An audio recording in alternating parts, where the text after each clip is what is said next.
welcome back to this Dialogue Web Extra. I'm Marcia Franklin. I'm here with Isaac and Bjornan Babcock. They're residents of McCall, Idaho, and they're both filmmakers. They made a film about a year-long adventure that they had in the Frank Church River of No Return Wilderness that is on the national PBS series Nature.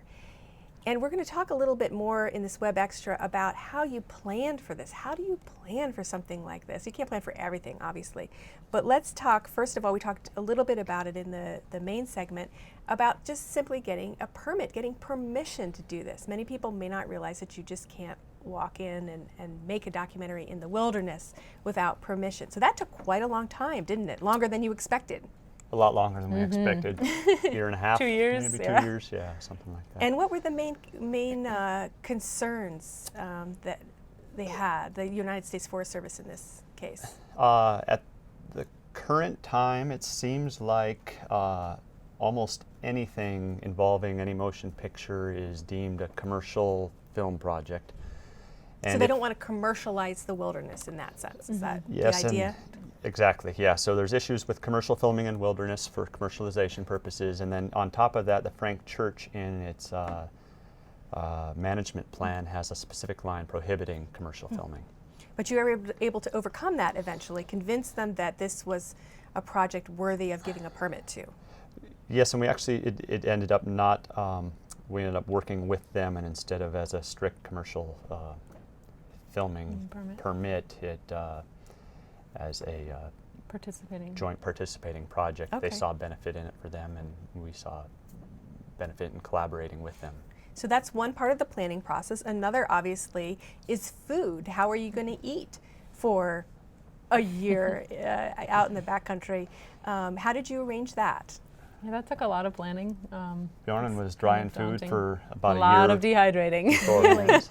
Everything, vegetables, fruit, soups, anything, you know. We brought a lot of dehydrated stuff. And how did you have to go out and resupply occasionally? We did, yeah. We were in and out fairly frequently, I guess, on and off throughout the year. So we could get fresh stuff.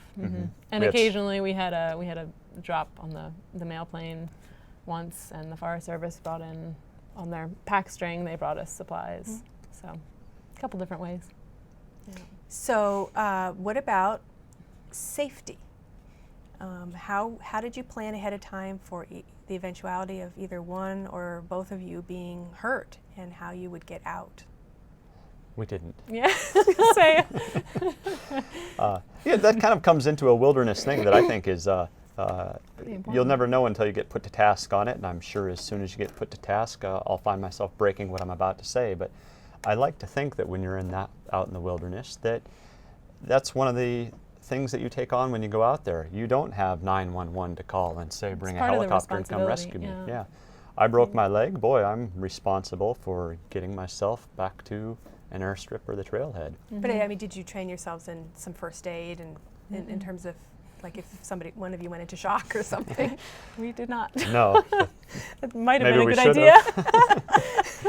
Well, we mentioned at the beginning, or the main program, that you do have rheumatoid arthritis, and I'm sure that your legs and everything your feet can swell, and it makes it very difficult at times. In fact, I think we have a quote from Isaac about that. Let's take a listen.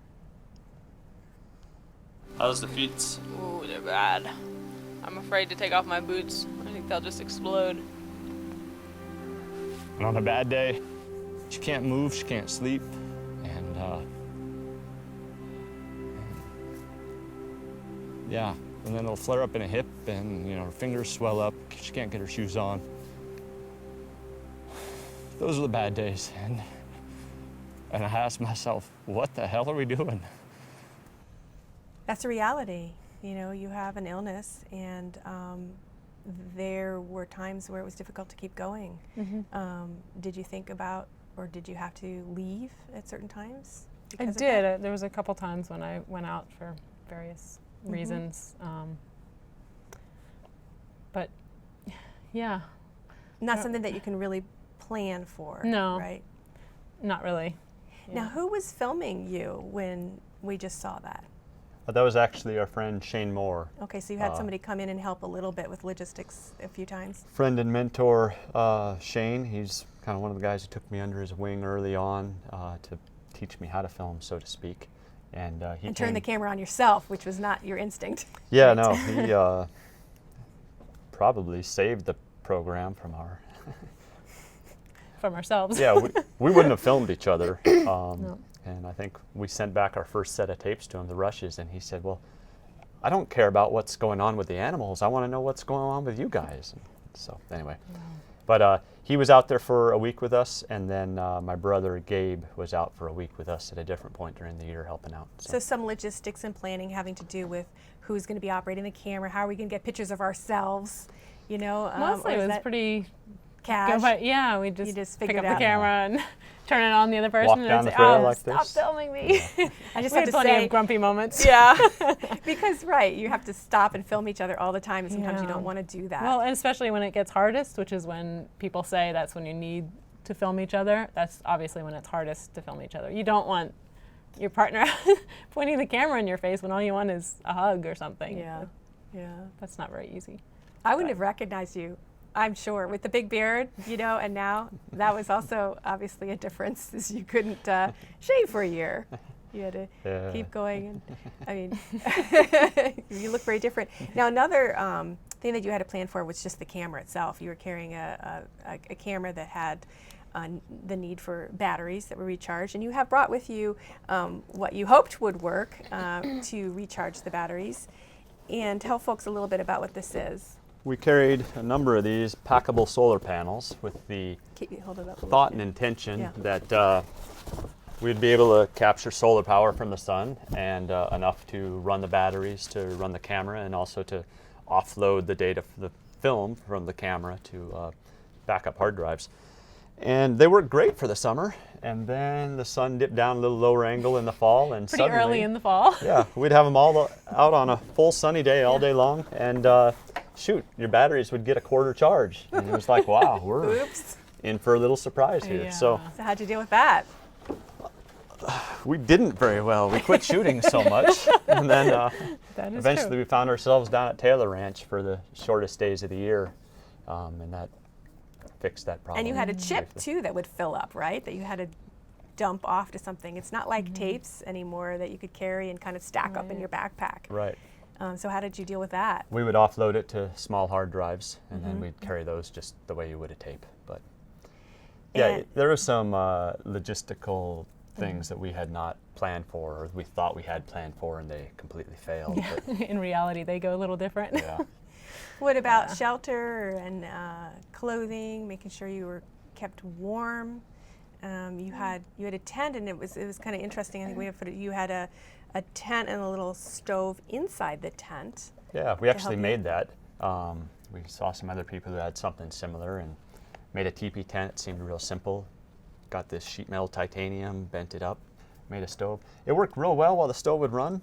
About 20 minutes after But the it's stove made out had of died. titanium. Yeah, Yeah. it doesn't hold heat at all. Oh. The second it goes down, it's freezing again. Get down to 20 So, below yeah. in the tent, but It's okay. you can warm it up in 45 minutes or so. Huddle around it. Yeah. Burn your sleeping bag on it, melt it down. Yeah. So and did everything else work okay for you in terms of clothing, boots, you know, would say so. planning for that? So food sounds like it was the food and equipment. Yeah. Sounded like it was you the, get the really major tired of the same food. the same food over and over again. Yeah. What advice would you give others who are thinking that they might want to go into wildlife filmmaking, something like that? Go for it. Go for it. Yeah. Have Don't a lot ex- of patience. Yeah. Don't expect it to happen overnight. But if you dream of it, go for it. I have to say there's one scene in your film that really stands out for me, and it's of the wounded elk. And it also shows the challenges that I think your camera lived up to, filming in very, very low light. Let's take a look at this.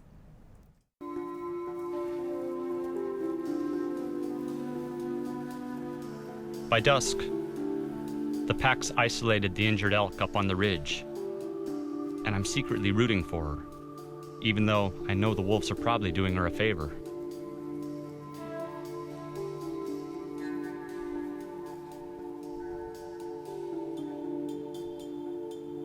Then, something remarkable happens.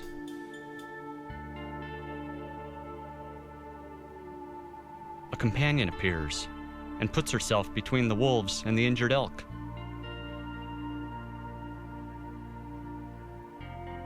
All my textbook biology fails me.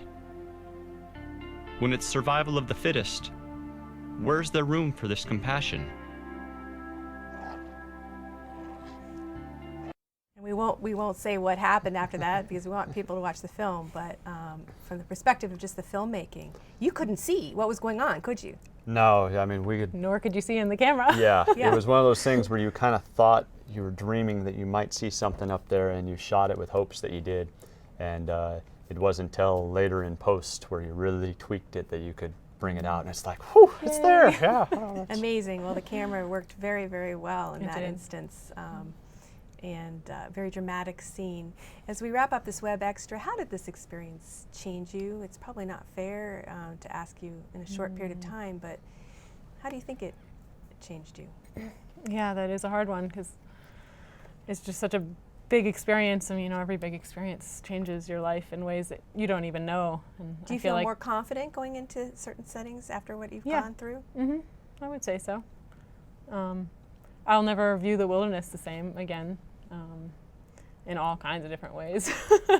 But it's definitely not my simple idea of wilderness when I first went in there. It's not just a place that has a name and is wild. It's pretty complex.